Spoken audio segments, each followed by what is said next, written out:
Okay, so welcome everyone to a very special episode of Powerful Women today. We are downtown. It is my first trip out of the studio. So I am here with two of my absolute favorite ladies. So we have Lori Prokopich, one of the partners at Fogler, Rubinoff, and we have Colleen Springs-Zimmerman. Hello. Yes, so we have these incredible, intelligent ladies who are partners and lawyers and friendly and exciting, and my goodness, I have a zillion questions to ask of you. First thing that comes to mind when it comes to lawyers, right, is usually we go or we think of them at scary times, which is not the way to do it in business, by the way. You specialize in corporate finance and dealing all the way from entrepreneurs and solopreneurs to multi-million-dollar international corporations.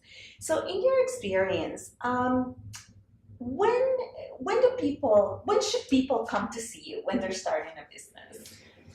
I think, in my view, and thanks to Carolina for hosting us today. In my view, I think the sooner the better, because you may think you don't need to go to a lawyer until you get to a certain size or until you hire employees. But if you haven't put your right corporate vehicle in place or structured things correctly from the start, you're going to have more difficulty down the road trying to unwind things. For example, there are a lot of tax strategies. If you want to take advantage of the capital gain exemption here in Canada, you need to have certain structures in place. You have to go with certain time periods, timelines. And so if you've missed that window and then you're trying to correct things, it ends up becoming more of a problem down the road. And if you're trying to change things, create things, fix things at the 11th hour, if you have, for example, an investor or a partner or a purchaser knocking at your door, it's more problematic. Thank you very much for having us today. And Lori and I are delighted that we're going to be speaking at your event on October the 30th. We have great interest in your organization and in all of your members, and I'm sure that we're going to have a good day on October the 30th. So, intellectual property, it really is a mouthful. It has nothing to do with real estate, by the way. It has only to do with what we call intangible assets. So, you acquire those from the very beginning of your company or your business, and you have to be very careful about two things in particular. One is ownership. Many people come to me, they think they own certain things, when in fact, they do not, because of the arrangements they've entered into or things that they've let other people do or grants that they've received which has required that certain rights be split or licensed. And so ownership, number one, we always have to talk about that and get that squared away. And the second is validity. You enter into collaborations and partnerships, and especially if there's not equality in knowledge and power, you may end up, especially if you have a good thing and you're at early stages, you may end up meeting a partner that, just knocked into the tiny little writing, you're giving away part of the rights to your property. This is why we need to come to Colleen and Lori to review the contracts. It's not just, it's maybe people as well that you don't understand are your business partners, when in fact they turn out to be your business partners. That could include your spouse or a partner with whom you're living, and they're contributing in certain ways, and you don't think that that person owns any part of your business, but that other person may have a different view. So, and that also goes to the very business of ownership of the intellectual property, the trademarks, the brands, the trade secrets, etc. Where are you getting those things from? That's right. And how are you getting them? They may be in collaboration with someone else, but what does that really mean at the end of the day for your business? Exactly. So Lori and I have had situations come up where women in particular don't necessarily have all of the documentation in place that they should have in place in order to protect themselves in the context of their business in general and their intellectual property. I told you these ladies were going to be your new best friends. I know they're mine. And the other thing I was going to add to what Colleen said, we've heard a lot, I guess, coming from down south, a lot about NDAs, non-disclosure agreements have been in the news lately. But from a business perspective, as a business owner, or if you've got an idea, intellectual property, and you're going to be disclosing it or speaking to someone else about it, it's really important to have them sign That's right. confidentiality, non-disclosure agreement, and make sure that agreement says that even if you talk to them about your idea, it's still yours. That's There isn't right. some way that it becomes theirs because you disclosed it to them. That's right. So it kind of goes Or hand because in if hand. they add one comma to it, oh, now it's a collaboration. Right, right. And so you It's need to not be really that, careful. yeah. And again, it's just, just to, there are these little tricks in the trade that people might use because they think this person doesn't really know how this, how business works, and they may take advantage. About that as well. The time to enter into an NDA, a non-disclosure agreement, is not when you're sitting in the office about to disclose whatever it is you've come to talk to the other company about. So by that point, you cannot get your own legal advice, and you'll be signing a document that the other company has drafted. We have That's to right. be very careful about these NDAs. There can be NDAs that are mutual, but that sounds fabulous, except that when they're mutual, that means there are obligations on you as well about non-disclosure, or it can be a one-sided NDA by which the other side is protecting itself and not attempting to protect you at all. So, of course, when we draft them, we would prefer that it protect you That's right, yeah. to the extent that it possibly can. So that's another reason why you should really have a lawyer assist you with an NDA and have it signed by the person to whom you're going to make the disclosure before you go into any meeting with that person in order to talk about a partnership or collaboration or whatever it is you're going to be doing that day. That you do not ever want to seek legal advice when you need it. Meaning, Exactly. by the time you're already in trouble, that is, I mean, it's best that you get it, but that is not the ideal time. You really want to be proactive, not reactive. Of course. And that is the cheapest way to do it. And also, and I think lawyers know, especially for startups, for entrepreneurs, for small and medium-sized companies, they know that you're looking at your finances and how you're, spending money very carefully, and you can often work out an arrangement with them. That's right, So yeah. that, everyone understands, so it's fair to you as the business owner, the entrepreneur, and also to your legal counsel, your And advisor. when someone retains you guys, like, it's really long term, right? So it's to everyone's interest that there's, like you said, that the business stays healthy, that, is you're part of the team, And you'd like to ideally be a trusted advisor to your clients, open some doors for them, make introductions, That's help right. them navigate the system, because maybe you've seen things done a certain way, so you kind of can help someone kind of to work things through that they may not have thought about, but you've seen it before, or you're familiar with it, so it helps.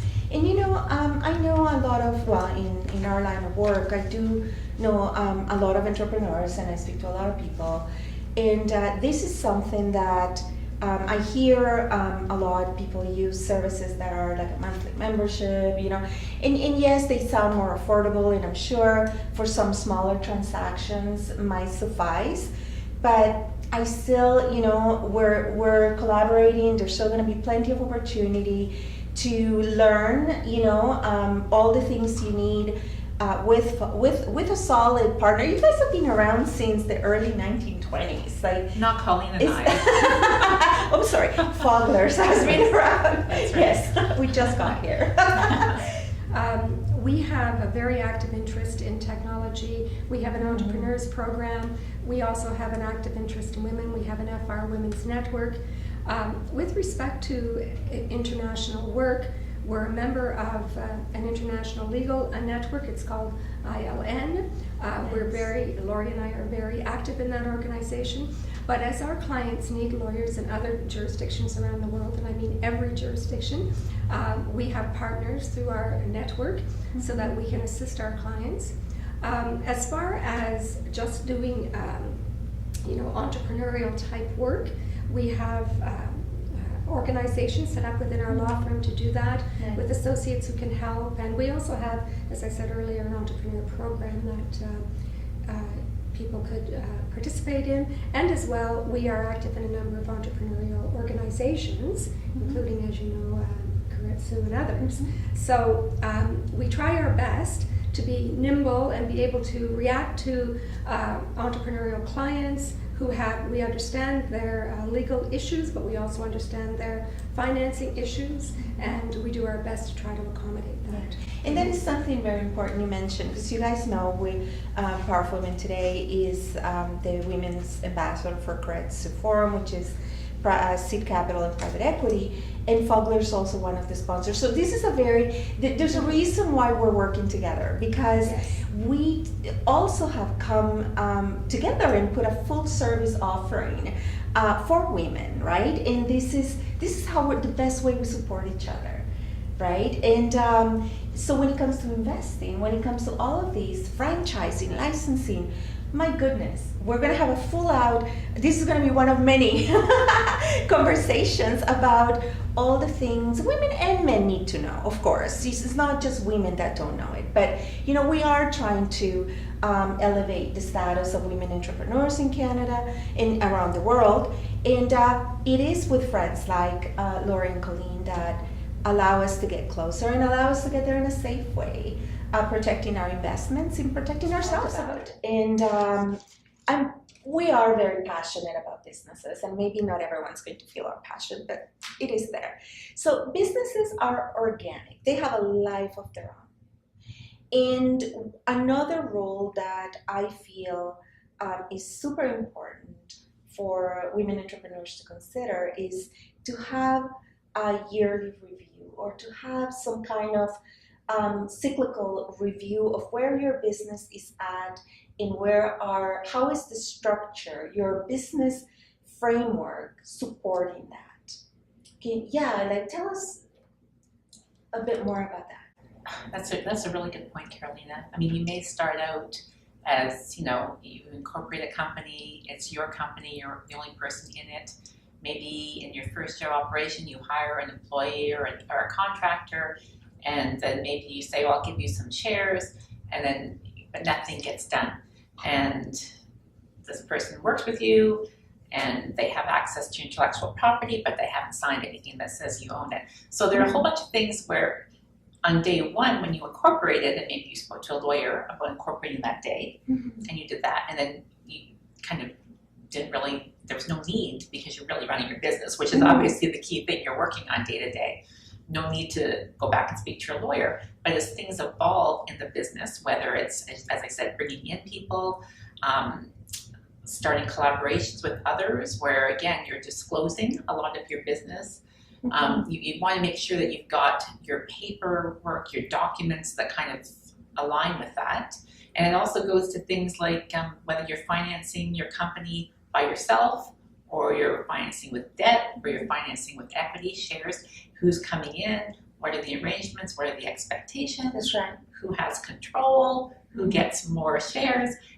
So I think it's worthwhile to have, a continuing conversation, or as you said, just kind of a look. Just a check-in. There's also how the fluidity between your personal life and your business.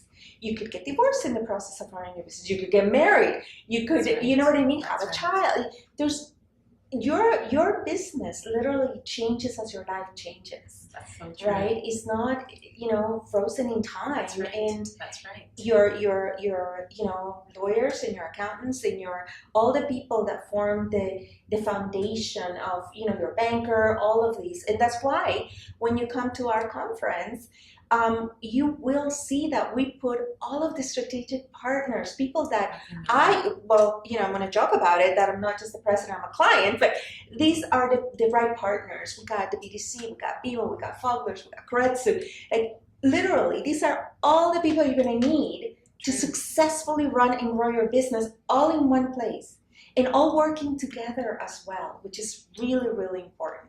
And building out the network. That's which right. is so That's important, right. especially for women. I think women working with other women and building out that network, and it's happening more and more. It wasn't always like that, but it's much it's more hard prevalent. work to network, by the way.